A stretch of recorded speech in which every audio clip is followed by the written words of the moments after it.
Olá, meus amigos, eu sou Reinaldo Custódio e você está no canal de Segurança e Saúde em Foco REI.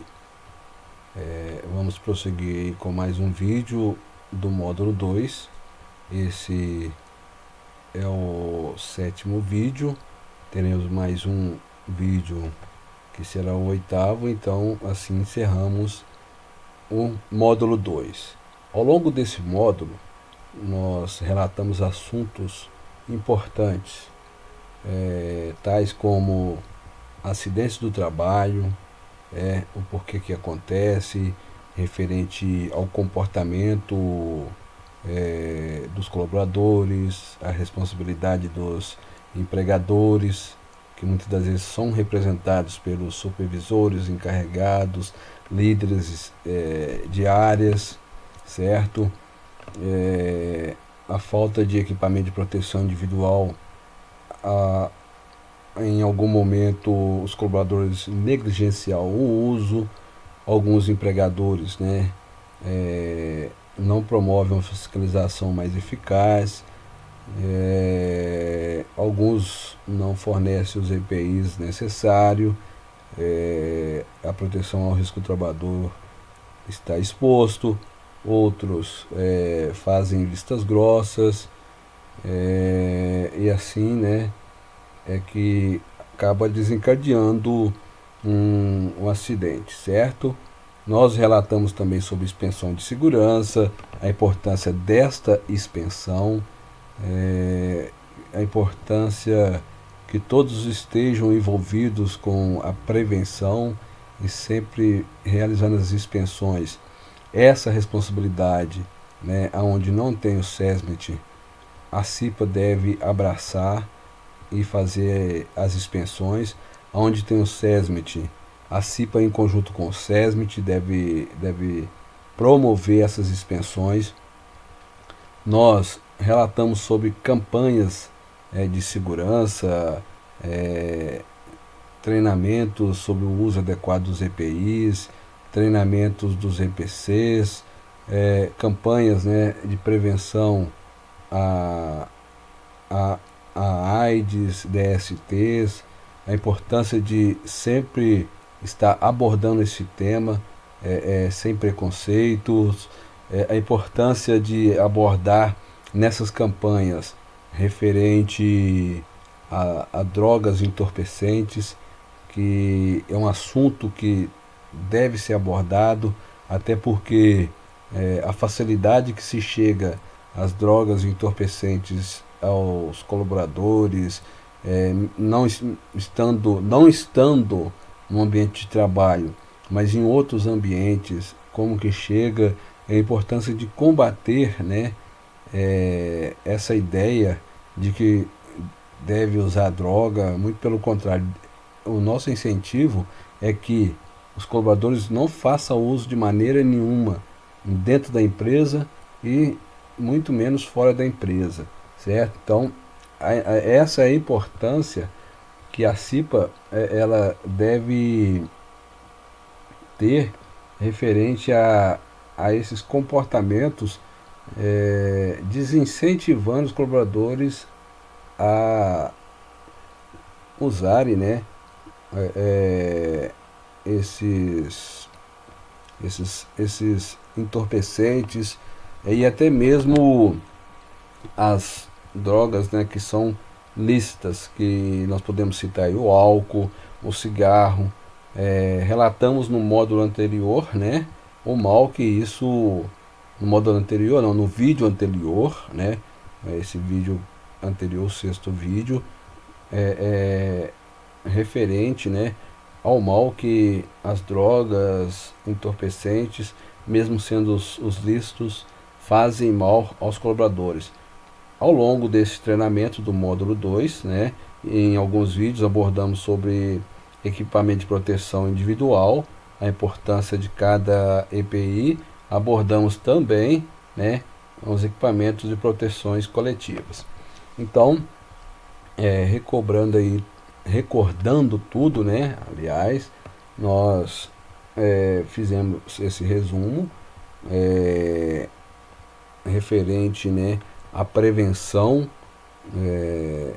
que é muito melhor nós trabalharmos com a prevenção do que com a cura, com o remédio, com o primeiro socorros. Claro, sendo necessário, alguém acidentando na empresa ou tendo algum mal súbito, algum mal-estar, a empresa tem que ter aí colaboradores específicos, né, pelo menos um básico, referente a primeiros socorros, né, ter um conhecimento básico aí sobre os sinais vitais. Nós teremos nos próximos vídeos aí, no módulo 3, aliás, no módulo 4, iremos abordar sobre primeiros socorros, né? Então, só assim, trazendo à luz aqui, ao conhecimento de vocês, os sinais vitais é respiração, temperaturas, batimentos cardíacos e a pressão. São sinais que prova se a vítima está viva ou morta. Isso, e já adiantando para vocês, né, mesmo que a vítima não apresente esses sinais vitais, ninguém de nós podemos falar que a vítima está morta, certo? Isso compete aos médicos, que são habilitados para isso, estudados para isso. Nós apenas prestaremos o básico de primeiros socorros, certo? Então, o nosso lema é prevenção. Esse vídeo aqui eu quero trazer a memória, né? É referente a um resumo do que nós vimos anteriormente, conforme eu falei. Nós e os colaboradores, né, do SESMIT, nós, os colaboradores do SESMIT e a CIPA, em conjunto, deve promover um estudo do ambiente, das condições de trabalho, certo? Então nós temos aí programas, esses programas nem sempre, né, a CIPA participará 100% desses programas, mas uma participação da CIPA é muito importante. Um deles é o estudo do ambiente, das condições de trabalho, seja a área operacional ou área administrativa. A CIPA tem que estar ali. Não vamos aqui relatar que ela tem que estar 100% engajada, referente a estar elaborando esses programas, porque nós temos aí os colaboradores do SESMIT, as empresas que são competentes, né, e estão por conta dessa elaboração desses programas. A empresa que não tem o SESMIT, a CIPA deve participar parcialmente, né, e levando ao conhecimento do empregador, que estará representado pelo RH, por um supervisor, um encarregado, certo? E mesmo aonde a empresa que tenha colaboradores do SESMIT, a CIPA parcialmente poderá participar também sobre esse estudo do ambiente referente às condições de trabalho. Metodologia de investigação, né, e análise de acidente e doença do trabalho são programas que devem ser elaborados, engajados, implementados na empresa, né? Qual que é a metodologia de investigação? Teremos, né, quantas pessoas participando? Teremos o colaborador envolvido referente ao acidente de trabalho? Tem condições de ele estar envolvido? Então vamos realizar essa análise desse acidente junto dele, chamar o supervisor dele, o encarregado, a importância do RH participar também, certo?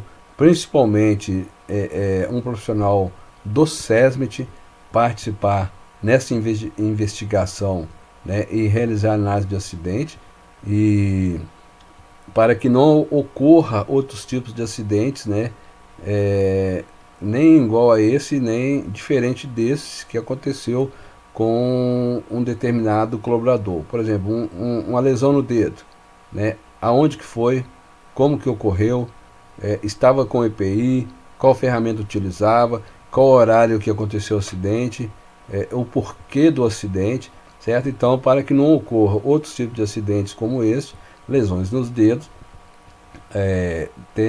temos que criar metodologias de investigação e chamar os colaboradores, né, que presenciou o acidente, que esteve próximo da vítima que acidentou, e a importância do próprio colaborador que acidentou estar presente, certo? Acidentes, doenças do trabalho decorrente de exposição aos riscos, certo? Metodologia para investigação, o porquê de tantos acidentes. A empresa tem aí uma média de um acidente por mês. O porquê que acontece? Com afastamento ou sem afastamento, o porquê que acontece? Onde a empresa está falhando? Onde os colaboradores estão falhando? Né? Alguma máquina com defeito? Por que está adoecendo pessoas constantemente num determinado setor de trabalho? A doença é respiratória, a doença é mental, a doença na pele, né? Então tudo tem que ser investigado, o porquê dessa doença. A média é um acidente por semana, um por mês, um por ano, dois por mês, dois por ano, dois por semana. Certo é que a investigação tem que ocorrer, acontecer, para minimizar ou até chegar a eliminar esses números de acidentes, né? Hipoteticamente falando sobre os números de uma determinada empresa, certo? Noções sobre síndrome da imunodeficiência adquirida, que é a AIDS, né? Ou SIDA, nós relatamos muito sobre isso no vídeo, no quinto vídeo, né? Relatamos sobre a AIDS DSTs. Então, os colaboradores têm que ter essa noção para promover campanhas. Essas campanhas, né, referente a DST, AIDS, ou SIDA, e referente também a drogas entorpecentes, né, elas devem ser mais atrativas para que a maioria, ou se não todos os colaboradores das empresas participem, né, e abram os olhos para a promoção dessas campanhas e a participação, porque essas informações não ficarão retidas somente na empresa, e sim eles podem levar para os seus dias a dias aí, referente aos familiares, parentes, vizinhos e assim por diante, certo? Noções sobre legislação trabalhistas e previdenciárias relativas à segurança e saúde, nós abordaremos um pouco, tem um slide separado para isso. Eu vou aqui abordar sobre princípios gerais de higiene do trabalho e medidas de controle dos riscos, estará mais para frente também, certo? A importância dessas higiene do trabalho referente a não somente estar um ambiente limpo e organizado, como também o colaborador dispor de bebedouros para tomar uma água e esse bebedouro limpo, o colaborador dispor referente a um armário para guardar os seus EPIs, os seus uniformes, e dentre outros, certo? Organização e outros assuntos necessários à atribuição da CIPA, nós falamos como é organizado a CIPA, CIPA via colaboradores, né, os participantes, os membros da CIPA via colaboradores são eleitos, certo? Os que são representantes do empregador, esses são indicados, o presidente estará do lado do empregador, o vice-presidente do lado dos colaboradores, certo? Terá aquela empresa, terão, né, aliás, aquelas empresas que não se enquadra a CIPA via eleição, mas a CIPA terá um designado, certo? Então, relatando sobre as legislação trabalhistas e previdenciárias relativas à segurança e saúde do trabalho, né? Dar um resumo aqui para vocês, certo? O que são legislação trabalhistas, né? Consolidação das leis do trabalho, né, que é a CLT. Ela foi criada pelo decreto da lei número 5452 de 1º de maio de 1943 para regular as relações de trabalho no Brasil, certo? Essa legislação trabalhista é um conjunto de normas que rege as relações individuais e coletivas de trabalho, e essas normas estão estabelecidas na CLT pela consolidação, Constituição, aliás, pela Constituição Federal e por outras leis da Justiça do Trabalho. E na legislação trabalhista que são estabelecidos os direitos e deveres de empregados e empregadores, né? Como, por exemplo, jornada de trabalho, remuneração, férias, aviso prévio, licenças, né? Que pode ser maternidade, licença paternidade, rescisão de contrato de trabalho, normas de segurança do trabalho e outras regras fundamentais para a relação de trabalho, emissão da CAT. O que é CAT? Comunicação de acidente de trabalho, né, que é obrigatório. O empregador não pode negar essa CAT quando o empregado se acidenta, certo? A jornada de trabalho você cumprir ali referente às horas trabalhadas, tanto do lado do colaborador quanto do empregador, se necessário hora extras, e tem aí um número exato de horas extras a serem feitos, realizadas por dia, certo? Então é muito importante que a CIPA tenha o conhecimento, né, referente às normas de segurança do trabalho e a legislação de trabalho, certo? Sobre atestado médico, que o colaborador tem que apresentar na empresa quando ele está impossibilitado de trabalhar, seja por acidente de trabalho ou por doença do trabalho, ou uma doença que ele adquiriu fora do horário de trabalho, né? O afastamento aí por algum motivo, quer seja casamento, nascimento de um filho, pelo óbito de um parente, né? Está aí de luta aí, então tem uns dias a ter, né? Referente por ocasião, né, da morte de um parente, certo? Então são normas e são leis que a CIPA ela tem que ter um conhecimento básico, e quando ela não tiver esse conhecimento assim, necessário, que ela faça consulta e esteja embasado, né, referente às normas, e não falar como achômetro, né?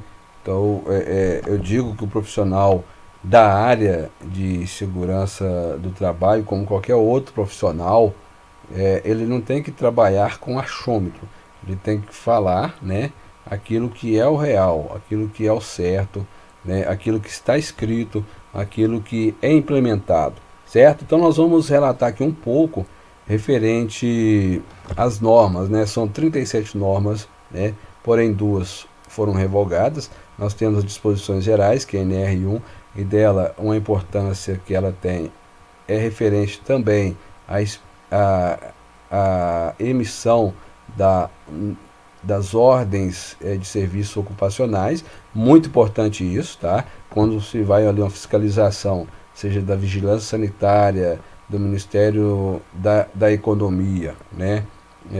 Essas ordens de serviços são solicitadas para expensão, então anotem sempre isso aí, SPistas. A empresa não tem aí um profissional do SESMIT, verifiquem junto ao RH se foi ou não expedida, elaborada essas ordens de serviço, ok? Temos a NR2, que ela é a expensão prévia, porém foi revogada, certo? Tem a NR3, embargo, interditação, trava-língua, né?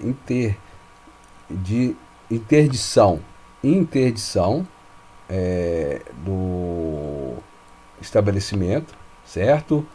Nós temos a NR4, que relata sobre o SESMIT, o quadro, a quantidade de colaboradores, né, que cada empresa tem que ter dos profissionais do SESMIT. Em um outro momento nós podemos relatar sobre isso, certo? De acordo é o grau de risco e a quantidade de colaboradores, aí começa a se ter um profissional da área de segurança do trabalho, um técnico de segurança do trabalho, engenheiro de segurança do trabalho, médico do trabalho, auxiliar de enfermagem, técnico de enfermagem, enfermeiro e assim por diante, certo? A NR5, essa que nós estamos tendo treinamento, né, ao longo desse tempo, é muito importante toda essa NR5 para o cipista, a NR6, que é equipamento de proteção individual, NR7, PCMSO, Programa de Controle Medicina do Trabalho, né, ocupacional, Programa de Controle Médico do Trabalho, edificações, NR8, certo? NR9 hoje não é mais PPRA, é PGR, Programa de Gerenciamento de Risco. NR10, eletricidade. NR11, materiais, né? Seria, por exemplo, aí, estoque de materiais diversos. NR12 relata para nós referente máquinas e equipamentos, certo? NR13, caldeiras, né, vasos sob pressão. NR14, fornos. NR15, insalubridade, certo? NR16, periculosidade. Aí nós temos uma norma que trata da insalubridade, que é NR15, e temos a NR16 que trata da periculosidade, certo? Temos aí NR17 que relata sobre ergonomia, certo? E temos aí a NR18 que trata de PCMAT, que também o PCMAT está sendo substituído pelo PGR, de acordo, né, a norma vigente agora em 2022, né, passa a valer agora o PGR, né, Programa de Gerenciamento de Risco. Nós temos NR19 que trata de explosivos, NR20 que trata sobre inflamáveis, né, NR21 sobre trabalhos a céu aberto, 22 mineração, 23 proteção contra incêndio, 24 condições sanitárias, 25 resíduos, 26 sinalização, NR27 registro do técnico de segurança do trabalho, né, também revogada, porém, né, esse registro continua sendo expedido através do Ministério da Economia, tá? O profissional tem que ter esse registro. NR8, fiscalização, ou seja, fiscaliza todas as normas, as demais normas. NR29, áreas portuárias. NR30, aquaviários, né? NR31, agricultura e afins. NR32, serviços de saúde, trabalho, né? Atividades para quem trabalha em serviço tratando da saúde, certo? Uma norma específica para os profissionais de saúde. NR33, espaço confinado. NR34, naval, certo? NR35, trabalho em altura. 36, carnes e derivados sobre açougue. 37, plataformas de petróleo, e assim por diante. Então, as importâncias, né? Todas são importantes, todas devem dar atenção. Isso vai ser de acordo com o ramo da empresa, certo? Mas algumas, como a NR7, que é o Programa de Controle Médico de Saúde Ocupacional, deve ser dar atenção, engloba todas as empresas. A NR9, que hoje é o PGR, também engloba todas as empresas. NR1 engloba todas as empresas, todas são importantes. O PCMAT hoje não é mais utilizado, mas o PGR, né? Mas a norma NR18 trata diretamente da indústria da construção civil. Bom, então esse é um resumo, né, referente a cada norma. Se nós formos falar, relatar sobre cada norma aqui, nós teremos um bom tempo para relatar sobre essas normas, certo? Então, nós falamos aqui das normas, depois à frente nós vamos falar sobre princípios gerais de higiene do trabalho, já relatamos sobre organização e outros assuntos. Agora, sobre o mapeamento de risco, né? Esse mapeamento de risco, ele pode ser tanto referente à elaboração do mapa de risco, quanto outra ferramenta, né, outro documento que vai ali constar, relatar sobre os riscos que tem um ambiente de trabalho, os riscos ocupacionais.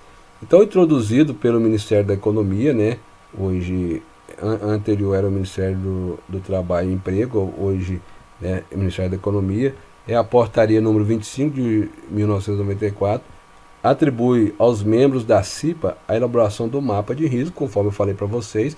Pode ser um mapa de risco ou uma outra ferramenta, um outro documento, que vai ali realizar o levantamento de risco. Se a CIPA não tem uma condições plena, um conhecimento pleno, logicamente que deve-se chamar ali um profissional do SESMIT, onde não tem. O SESMIT, uma empresa pode contratar alguém temporariamente ou um serviço para fazer esse levantamento de risco, né, elaborar esse mapa de risco com outra ferramenta, certo? Nós relatamos sobre o mapa de risco em alguns vídeos anteriores.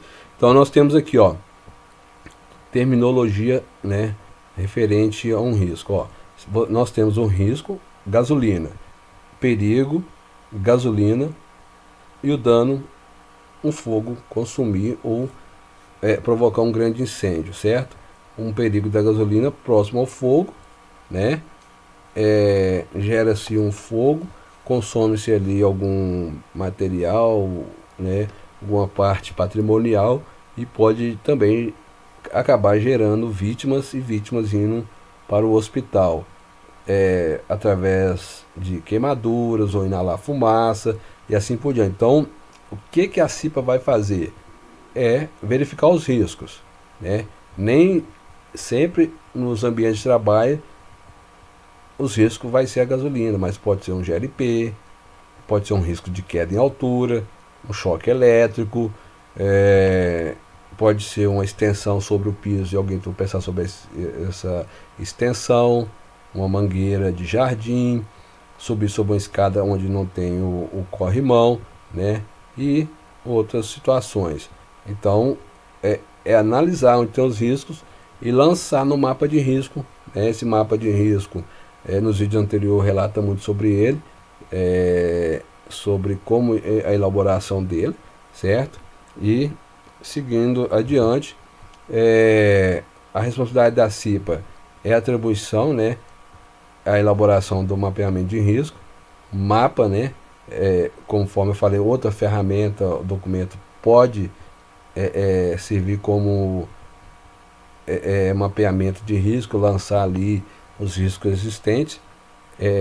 A CIPA dará o diagnóstico, consenso do grupo.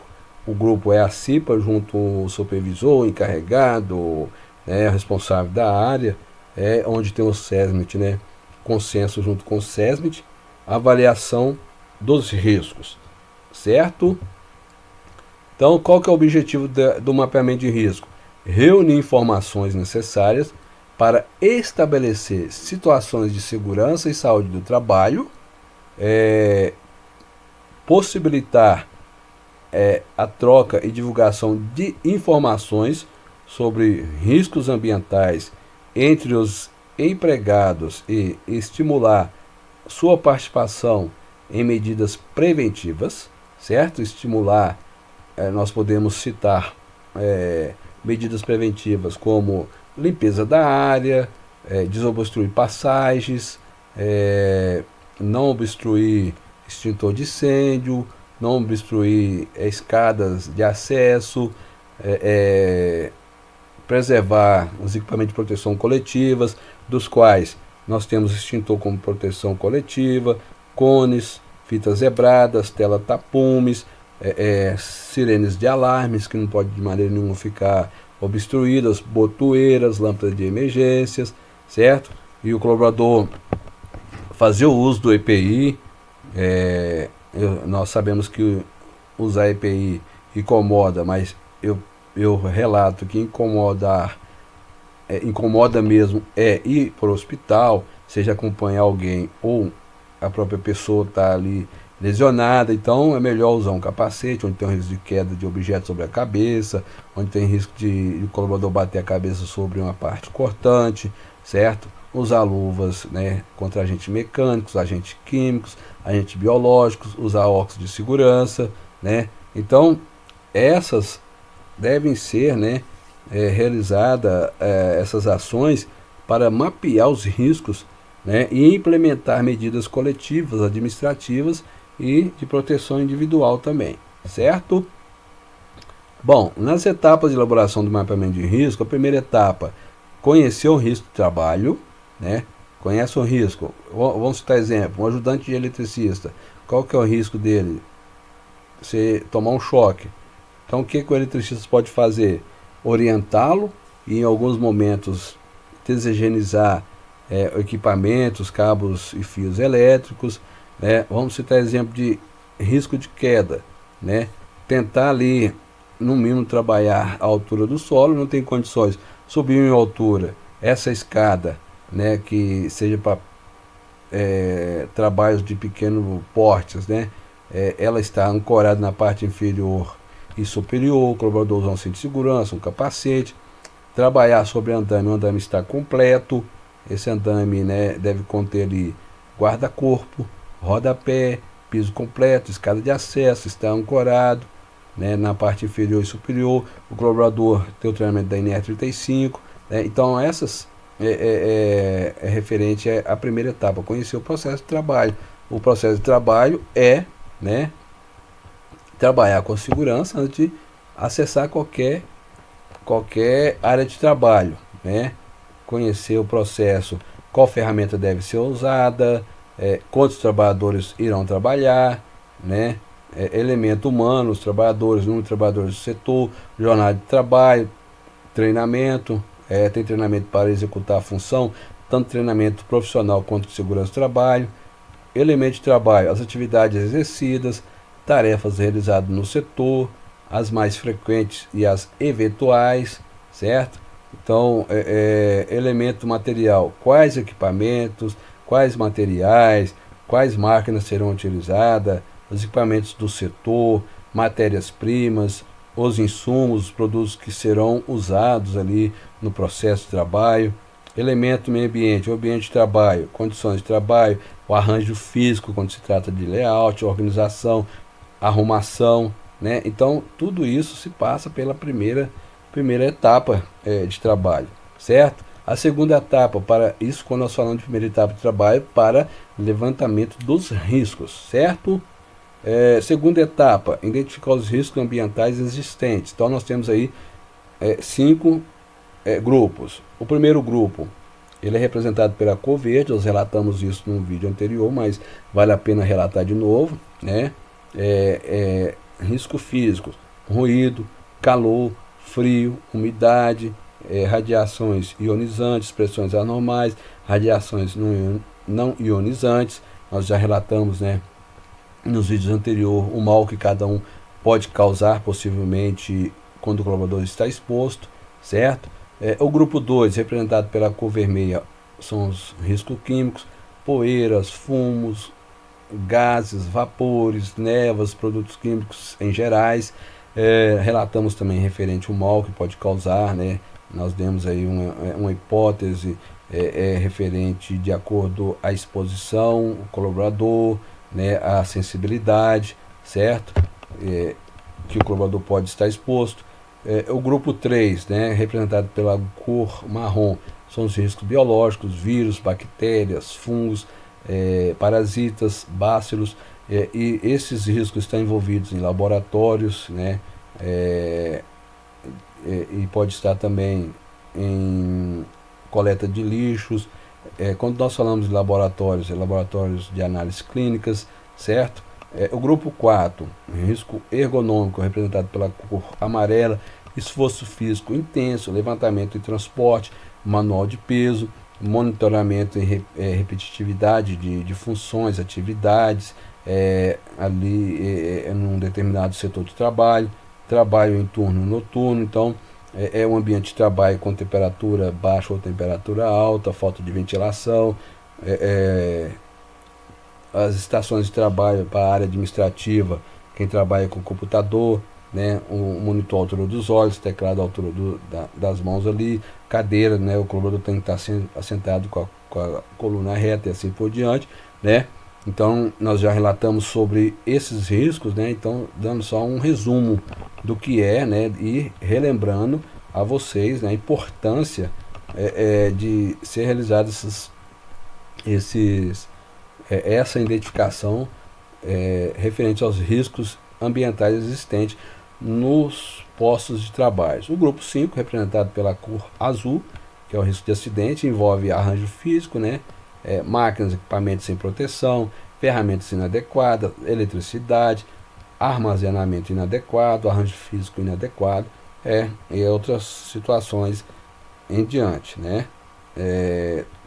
Que poderíamos citar aqui, que nós teríamos aí pelo menos um meio-dia só falando dos riscos referente a acidente de trabalho, que envolve o arranjo físico, bem como também ferramentas, né,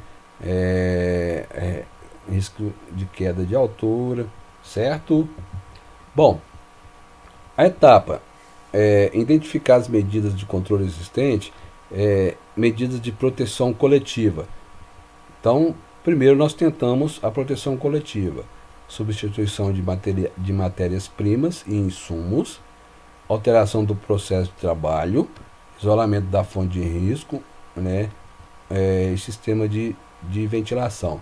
Nesse caso, sistema de ventilação é referente a um ambiente que podemos citar sobre fundição, que é alta temperatura, melhorar a ventilação ali para abaixar essa temperatura e que os colaboradores trabalhem num ambiente mais refrigerado possível, não tendo condições de fazer o revezamento dos colaboradores nos postos de trabalho, né? NR15 trata sobre isso. Quando nós falamos de isolamento da fonte, né? Impedir que o colaborador aproxima de uma área de alta temperatura, fazer ali um ponto marcado ali até onde ele pode ir, ruído, tentar enclausurar máquinas, isolamento quando se trata de queda de objetos, isolar aquela área para o colaborador não ultrapassar aquela área que pode ter risco de carga suspensa, ou risco de locais explosivos, o colaborador não aproximar ali fumando ou com algum resíduo de fogo, ou até fogo mesmo, certo? Então isso seria referente ao isolamento da fonte de risco. Medidas de organização do trabalho, mudança de método de trabalho, reestruturar organizacional, né, tentar organizar a reestruturação organizacional melhor, né, através de planos de trabalhos, projetos, né, campanhas, várias cabeças pensando para tentar, né, a reestruturação organizacional, redução do tempo de exposição de risco, né, exemplo, temperaturas, o colaborador, se as atividades ali com alta temperatura é 1 hora por dia, então que faça-se o revezamento de colaboradores ali, uma distribuição de 1 hora de trabalho ali, que vai ali 4, 5, 6, hipoteticamente falando, trabalhadores referente a alta temperatura, certo? Máquinas, equipamentos que vibram, né? Podemos citar aí martelo rompedor, né? Essa exposição, esse risco de vibração. Então, faça-se o revezamento de colaboradores, certo? Medidas de proteções individual, né? nós já tentamos, né, equipamento de proteção coletiva, não foi suficiente. Tentamos as medidas administrativas, não foi suficiente. Aí, necessariamente, né, o uso do equipamento de proteção individual. Quando as medidas de proteção coletiva forem tecnicamente inviáveis, não tem condições, não favorece, não é suficiente, então implementa-se o EPI, certo? Podemos citar risco de queda em altura, né? Temos um andame que está ancorado, e está completo com piso, rodapé, guarda-corpo, escada de acesso, ancorado na parte inferior e superior. Né? Isolei a área, mas corre risco de trânsito de veículos, máquinas pesadas ali próximo, mesmo que a área está isolada. E esse colaborador corre o risco de ser atingido nesse andame por essas máquinas, equipamentos, por um descontrole, uma distração, né, uma falha mecânica. Então a área está isolada, mas não impede de a máquina atingir um andame. O colaborador estará ali com cinto de segurança, sob uma linha de vida que está independente do andame. Então, essas seriam essas situações referente a não ser inviáveis, certo? Somente EPIs aprovados pelo Ministério do Trabalho e Emprego que devem ser usados, certo? Medidas de higiene e conforto, conforme nós falamos ali, uso de uniformes, necessário e sempre, né? Trocar o uniforme ali um certo a cada 2 dias, ou a cada 3 dias, ou a cada um dia, manter sempre uniformes limpos, organizados, vestiários para trocar de roupa, armários para armazenar ali os EPIs que é de uso individual, os uniformes, banheiros e lavatórios, banheiros sempre limpos, organizados, certo? Refeitórios limpos e organizados para a refeição, local separado para a refeição. O refeitório não pode estar ligado ao banheiro, tem que ter uma parede, né, dividindo ali e isolando tanto o cheiro quanto pessoas transitarem de um banheiro para o refeitório. Então seria sim nessas medidas de higiene e conforto, manter sempre os EPIs higienizados, né, as áreas de trabalho limpa, organizada, vestiário limpo, organizado, banheiros limpos e organizados, refeitórios limpos e organizados, bebedouros, né, trocando os filtros ali a cada 6 meses, limpar as caixas d'água periodicamente, certo? Então são medidas de higiene e conforto para os trabalhadores, certo? Etapa de identificar os riscos, os indicadores de saúde. PCMSO, né, Programa de Controle Médico e Saúde Ocupacional, certo? Ele recebe as informações do PGR e através disso é ali lançado, né, nele os exames, os riscos, aliás, que os colaboradores têm nos seus postos de trabalho, e através desses riscos o profissional da área da saúde, juntamente ao profissional de segurança, eles verificam ali os exames a serem, né, realizados por cada trabalhador em seus postos de trabalho que eles estão, né, expostos ali de acordo com o risco. Por exemplo, exame de audiometria, colaborador que está exposto ao ruído, certo? Raio-X, colaboradores que estão expostos a ambientes de riscos químicos, certo? Eletrocardiograma, eletrocefalograma, trabalhadores que estão ligados a trabalho em altura, trabalham com máquinas, equipamentos e dentre outros, certo? Referente a acidente de trabalho, as áreas que geralmente, né, contribui para o acidente, tentar ali junto ao SESMIT, né, a eliminação desses acidentes de trabalho, faça-se investigação, né, e tenta implementar medidas de controles, tanto coletivo quanto individual. As doenças profissionais que podem ser desencadeadas ali, né, através da função, certo? Conhecer o levantamento ambientais, o PGR, Programa de Gerenciamento de Risco, avaliação ambiental, laudo ambiental, monitoramento ambiental, agentes, né, que foram monitorados, agentes químicos, físicos, biológicos, certo? Representar por área o arranjo físico layout, né?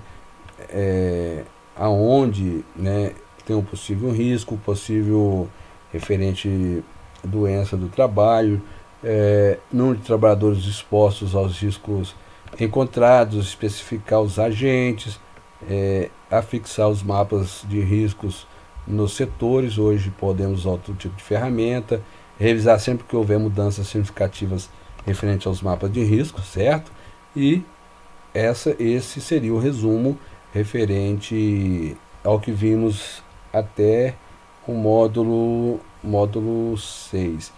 O módulo 6 não, o vídeo sexto, tá? Desse módulo 2. Né? Então nós tivemos o vídeo 1, vídeo 2, 3, 4, 5 e 6. Esse é o sétimo. O que vimos até o sexto vídeo, nós fizemos aqui um resumo para relembrar vocês, né? E teremos um vídeo que vai relatar um pouco sobre a CIPAD, tá bom? Então compartilhe nossos vídeos, deixe aí seu joinha, se inscreva no canal. Abraços, até a próxima, tchau!